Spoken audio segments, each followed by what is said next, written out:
नमस्कार दोस्तों, अनलॉक का आज तीसरा दिन है और कहते हैं कि जिस इंसान की नीयत अच्छी होती है, भले ही आप कोई भी व्यक्ति हो, काम बहुत अच्छा करेगा। और तस्वीरें हम आपको दिखा रहे हैं हरियाणा के करनाल की, और जिस शख्स की इस वक्त हम आपको तस्वीरें दिखा रहे हैं, इस शख्स का नाम है करमचंद चड्ढा। पिछले 2 महीने से लगातार ये जो शख्स है मास्क बनाता हुआ दिखाई दे रहा है। हालांकि इसके पीछे कोई स्वार्थ नहीं है, निस्वार्थ भाव से निःशुल्क जो है मास्क ये बांटते हुए नज़र आ रहे हैं। भले ही प्रशासनिक अधिकारियों की बात करें, कोरोना वॉरियर्स की बात करें, क्योंकि हमने देखा है कि किस तरीके से जब लॉकडाउन लगा था आपके शहर में, और जो पुलिस कर्मचारी थे, अधिकारी थे, वो किस तरीके से सेवाएं देते आ रहे थे, तो उनके लिए आप ये देख सकते हैं कि बहुत ही अच्छी सेवा इन्होंने यहाँ पर जो है दिखाई है। और वहीं दूसरी ओर जो लोग बेसहारा थे, जिनको पता नहीं था कि आखिरकार जो एक कोरोना जो एक बहुत ही खतरनाक बीमारी है उससे कैसे निपटा जाए, क्योंकि ये पेशे से खुद डॉक्टर हैं।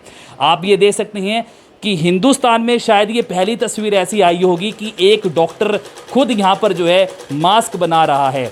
मशीन का इंतज़ाम किया, कपड़े का इंतज़ाम किया, मास्क बनाना आता नहीं था, किसी ना किसी तरीके से मास्क को बनाना सीखा, और फिर उसके बाद आप देख सकते हैं कि बहुत ही अच्छी तस्वीरें जो हैं वो बाहर निकल कर आ रही हैं। ये आप देख सकते हैं, ये मेरे हाथ में एक मास्क है और यहाँ पर एक पुलिस का सिंबल भी दिया हुआ है उन कोरोना वॉरियर्स को जो दिन रात आपकी और हमारी सुरक्षा में जुटे रहते हैं।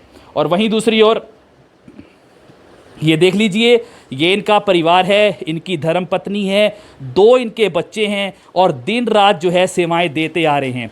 आपको यही बताना चाहेंगे कि अब तक करमचंद चड्ढा जी ने 6000 मास्क बना दिए हैं। तो ये अपने आप में बहुत बड़ी बात है। इनसे हम बात करना चाहेंगे, क्या कुछ कहना चाहेंगे? सर, मेरा तो भाव शुरू से सेवा का रहा। वैसे तो मैं बेसिकली मेडिकल पेशे से हूँ, पर मन में जब ठानी तो महामारी बहुत भयंकर, इसके साथ साथ अभी मास्क के बिना इसका काम नहीं चलेगा, तो मास्क बनाने की ठानी। नहीं आया था, शुरू में धागा भी टूट जाता तो बड़ी परेशानी होती थी, फिर बनाना शुरू किया, फिर बना के धीरे धीरे सीख गए सर। तो उसके बाद फिर पब्लिक में बांटना शुरू करा। जो पब्लिक ने लगा, बड़ी खुशी होती थी। मास्क की डिमांड ज़्यादा बढ़ गई, हमने और दिन रात काम करना शुरू कर दिया। मैं सुबह 10 बजे 10:30 बजे से लगता था और रात को देर रात 11:30 बजे तक काम करता था। कभी कभी जब मन में बेचैनी होती थी भी, ताकि जो पब्लिक का कोई ज़्यादा नुकसान ना हो, फिर मैंने रात को 2-2 बजे उठ के काम किया है। और 2 बजे उठ के काम किया तो सुबह 4 बजे तक 5 बजे तक काम किया। 1 घंटा 2 घंटा 3 घंटे रेस्ट करने को मिलते थे, उसके बाद फिर लग जाता था। तो मेरा उद्देश्य तो ये था भी सभी मास्क लगाए, डिस्टेंसिंग का पालन करें, और ये महामारी है हम सभी मिलकर भगा सकते हैं, क्योंकि एक का काम नहीं है। सभी मिलकर अगर प्रयास करें तो ये महामारी पहले भी भागी है तो अभी भाग जाएगी। तो और दूसरा तो मेरा मास्क बनाने का ये उद्देश्य ये है कि भी जब तक ये महामारी नहीं भागती तब तक मैं फ्री ऑफ कॉस्ट ये सेवाएँ देता रहूँगा। और मेरा उद्देश्य अभी यही है कि भी जितनी इस शरीर से काम लिया जा सके, क्योंकि सिर्फ पल का भरोसा नहीं, ज़िंदगी में क्या हो जाए क्या नहीं हो जाए, तो इससे इस शरीर से जितना भी काम लिया जा सकते और ये पब्लिक के काम आ सके मेरा शरीर, मेरी मेहनत। मैं तो ये कहता हूँ सभी जो है ना इसी तरह से सेवा भाव रखे, और सेवा भाव में ही सबका भला है, इसमें परमात्मा भी खुश होता है। करमचंद जी, पेशे से आप डॉक्टर हैं, कैसे सीखा आपने बनाना? जी, बस जब नीति और नियति साफ़ हो और जब लगन का काम हो तो लगन से सब कुछ कर लेता है बंदा। तो मेरे मन में, मैंने तो कभी मशीन चला के भी नहीं देखी थी, पर जो बस मन में ख्याल आया था चल मास्क ही बनाना शुरू करें। फ्री थे उस टाइम, लॉकडाउन का पालन करना था, क्लिनिक सब बंद था, फिर यहाँ से दिल नहीं लगा, मन नहीं लगा, तो मास्क बनाने की ठान ली। मास्क बनाए, जब मास्क बनाया तो लोगों को पसंद आना शुरू हुआ। अलग अलग से डिजाइनिंग बनाना शुरू किया।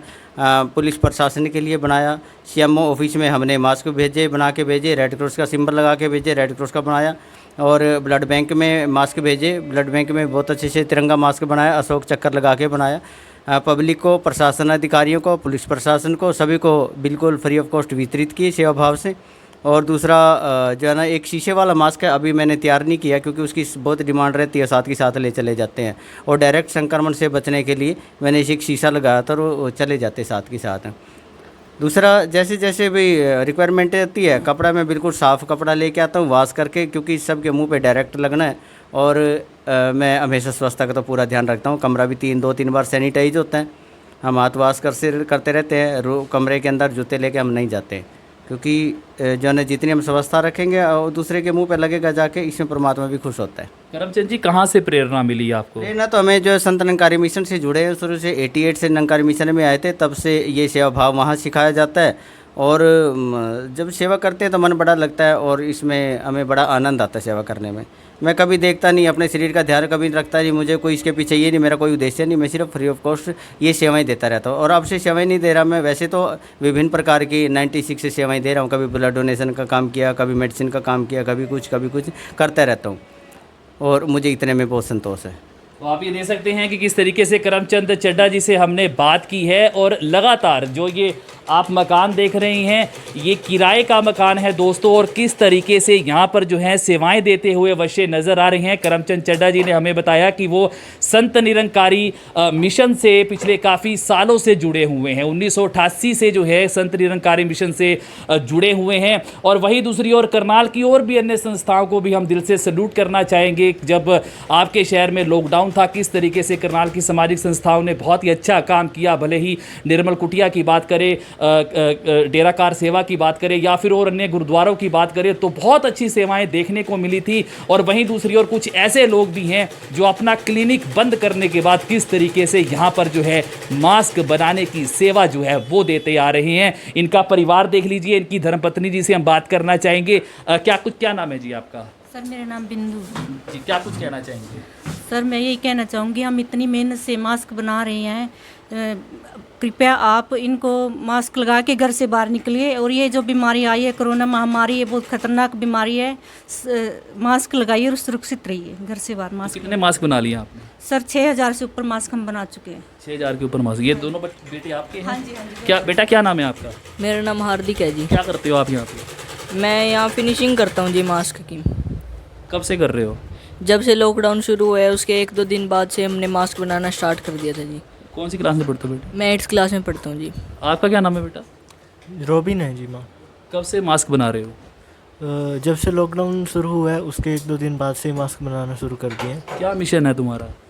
हमारा मिशन तो सिर्फ यही है कि लोग जागरूक होकर इस बीमारी से लड़ें, सोशल डिस्टेंसिंग करें, इसलिए ताकि लोग मास्क लगाएं ताकि ये एक दूसरे से तक ना फैले महामारी।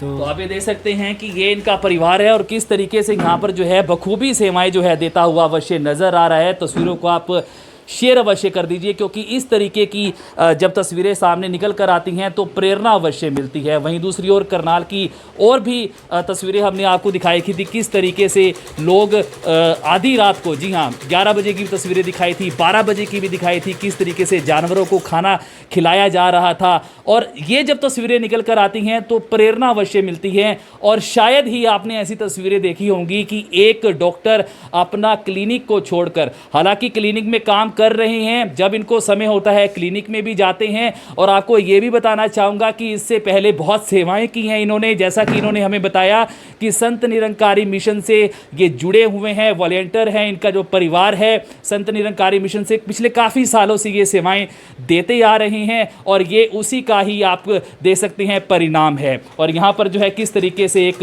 डॉक्टर बहुत अच्छी सेवाएं देता हुआ अवश्य नज़र आ रहा है। हम सैल्यूट करना चाहेंगे इनको और इनके पूरे परिवार को। अपडेट आपको देते रहेंगे, आप इसी तरीके से बने रहिएगा करनाल न्यूज़ 24।